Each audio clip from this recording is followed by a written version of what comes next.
You're just saying, just clearing your mind. The moment that you clear it from all your plans and all your thoughts and all your agenda, the first thing that comes into that emptiness is Hashem. So that's why we say that in this world, the moments of selflessness are few and far in between. Because you can't, as much as you clear, the moment you clear, if you're a Jew and you allow it to happen, the first thing that will come to mind is something godly. That first thought is divinity. Now, if you're not so holy, let's say, I don't know how to say it exactly, but if you're stuck in the ruminations of your heart, as some would call it, so it might be the first thought that comes up is something from the heart. It's not really a bolt of lightning from above. It's just a regurgitating. It's just a male gera, it's called. You're just rehashing something that you already thought of before. But if you really clear yourself, so the first thing that comes down for a Jew is a bolt of lightning of divinity. But that bolt of lightning doesn't last. It's like any lightning. It's a moment. Everything is lit up for a moment, but then it becomes dark again. So what love does is it takes that seed, that moment of lightning, and it transforms it. It takes it, that potential in it, and transforms it into something actual, into something that's more somethingness. So is that something spontaneous, or like you saying, like in a moment of davening or meditation, or just? Yeah. Whenever you do this selflessness, you stop feeling yourself being here. The thing that will come down is a bolt of lightning, is a crash. And again, it comes from the higher chokhmah, from the concealed chokhmah, which is really like your divine talents, like the things that. Is it going to happen after brings about? If you really work on going to happen? No, achna is like shiflut. Yes. You feel yourself. Achna is the opposite. It's knowing that I've done a lot of negative things also. Okay. Shiflut. Bitul is there's no self here. It never did something good, it never did something bad. It's all Hashem. Okay. By definition, that has to happen, because real bitul, real selflessness means that this is all Hashem. That's really what it means. So it comes down, the first moment that it comes down, that's called the bolt of lightning. That's called the seed that comes down through Chokhmah.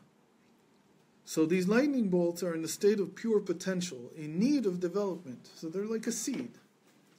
The word Chokhmah permutes to the words Koachma. You don't have one? Look together. Just sit next to each other.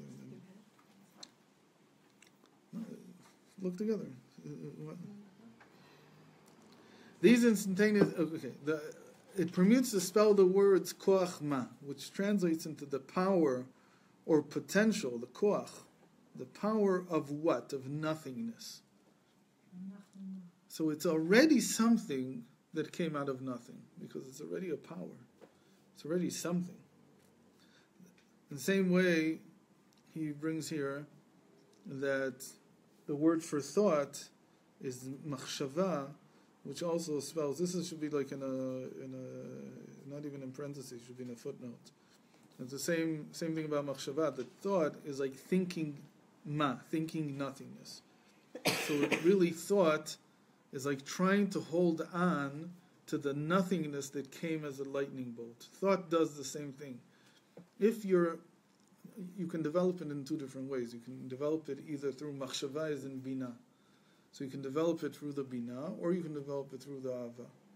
So the development through bina is called machshava. It's lachshov ma. It's to think that power of nothingness. That's in thinking. That's making it intellectual. But here what we're saying is that chokhmah is really brought to fruition through ava, through love. That's what really takes it and makes it grow. Wisdom, like all the other faculties of the soul, is a vessel. That which fills the vessel is the light and life force of love hidden within it. Okay, I don't know if I would say it this way. We said it.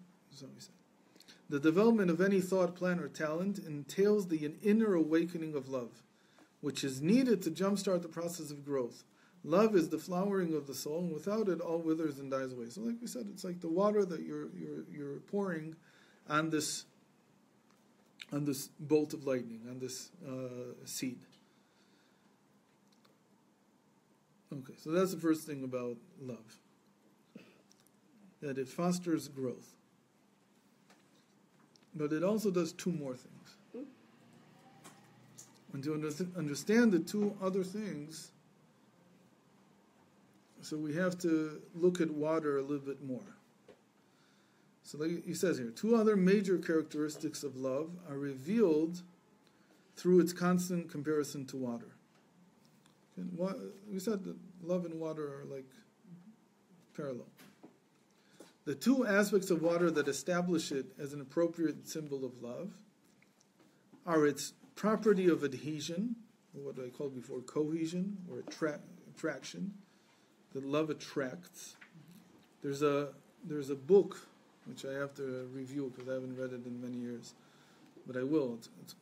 There's a book by one of the first Jewish philosophers. I want to say it's by the Abarbanel. I hope I'm right. That it's called, no, it's Ibn, I think it's Ibn Gvirol. It's either one of the, either Abarbanel or Ibn Gvirol. And he wrote a book of Jewish philosophy. He's a contemporary of the Rambam, about the same time. 100 years later, 200 years later. It's the same framework of the Rishonim. And he wrote a book of Jewish philosophy that's called Love. Just love. He says that in the end, that power of attraction is everything. From that he builds everything that you want. It's completely, people don't read this today because it's not so popular.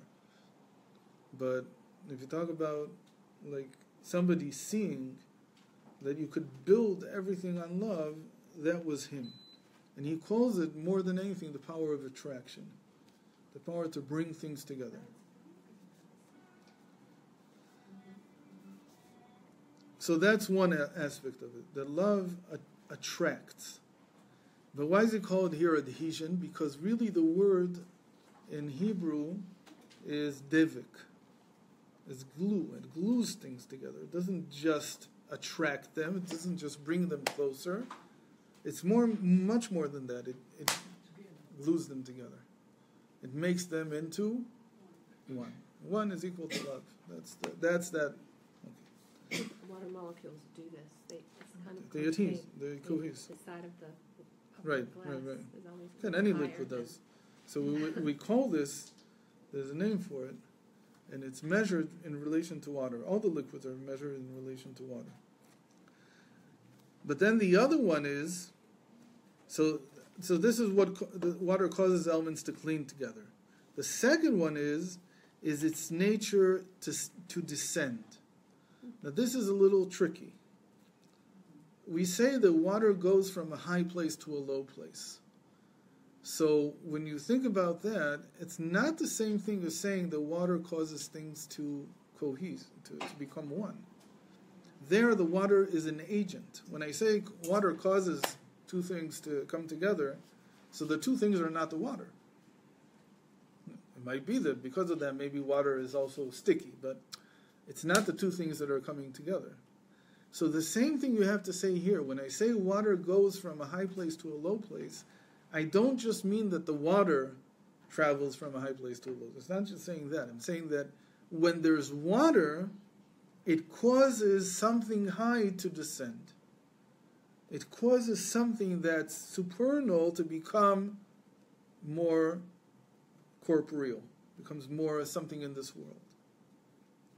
So what does the Baal Shem Tov say about this? Whenever you see water, this famous thing, it's a sign of blessing. What does blessing mean? It's something coming from above to below. That's what blessing means. Because the word blessing in Hebrew, bracha, means that you take a twig from the tree, a branch, and you pull it down, you break it on the bottom, and you cover it with earth, and then you get a new sprout. It's called a berich, le'avrich. So the whole thing looks like a knee. But what you're doing is you're making it sprout. So the water, the word in Hebrew is hamshacha. It's to bring something down. That's what water does. It brings something down. Pulls it down. The word is draw.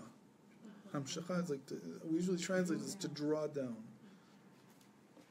Okay, so it's not just that the water itself has this property, that it goes from it draws down, it goes down. It's that when there's love, it pulls something down. Okay? Okay. Love is the primary force. No, I think we need to end. What time is it? You could probably tell if I. Well, it's 2:00. Sorry. So